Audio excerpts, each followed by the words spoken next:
ओम श्री दुर्गाय नमः। दुर्वाच सतनाम प्रवक्ष्यामि श्रीरस्व कमलानने यस्य प्रसादमात्रेण दुर्गा प्रीता भवेत्सति। ॐ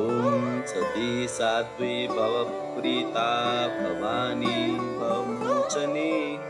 आर्या दुर्गा जया चाग्रा त्रिनेत्र शूलधारिणी पिनाकधारिणी चित्रा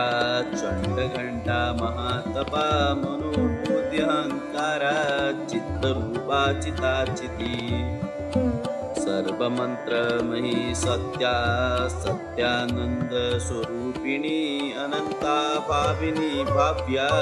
भव्या भव्या सदा गति संभवी देवमाता च चिंतारत्न प्रिया सदा सर्वविद्या दच्च कन्या दच्च यज्ञे विनाशिनी अपर्णानेकवर्णा च पाटला पाटलावती पाटंबर परिधाना कलमंजीररंजिनी ऐम विक्रमा कुर्रा सुंदरी सुरसुंदरी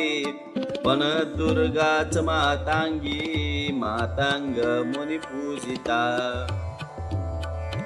ब्राह्मी महेश्वरी चैन्द्री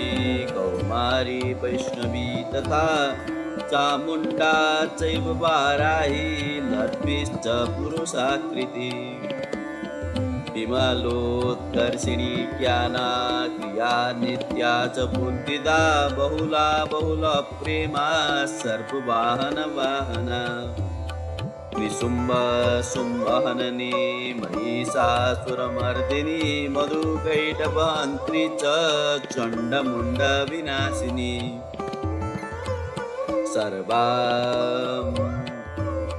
सर्वासुरविनाशा च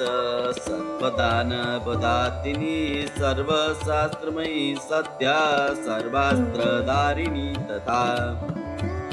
अनेक शस्त्रहस्ता च अनेकास्त्रस्य धारिणी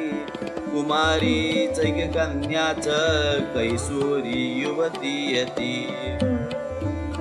अप्रौढा चैव प्रौढा च वृद्धमाता बलप्रदा महोदरी मुक्तकेशी घोररूपा महाबला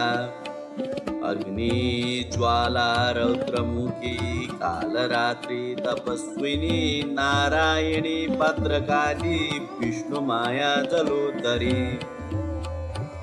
शिवदूती कराली च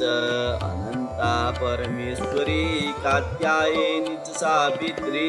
प्रत्यक्षा ब्रह्मवादिनी यइदं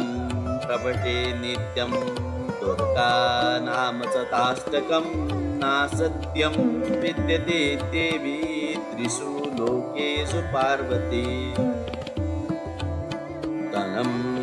धान्यं सुतं चायं अयं अस्ति नमेव च चतुर्वर्गं तथा चान्ते लभेन् मुक्तिं च शाश्वतं कुमारीं पूजयित्वा ध्यात्वा देवीं सुरेश्वरीं पूजयेत् परया भक्त्या पठेन्नाम शताष्टकम् तस्यै सिद्धिर्भवेत् देवी सर्वैः राजानुदासितां यान्ति राज्यश्रीमवाप्नुयात् गुरोचनालककुङ्कुमेन सिन्दूरकर्पूरमधुत्रयेण विलिख्य यन्त्रं विधिना विधिज्ञो भवेत् सदा धारयते पुरारी पौर्णमावास्या निशामग्रे चन्द्रे शतविशां गते विलिख्ये प्रभृति स्तोत्रं स भवेत् सम्पदां पदम्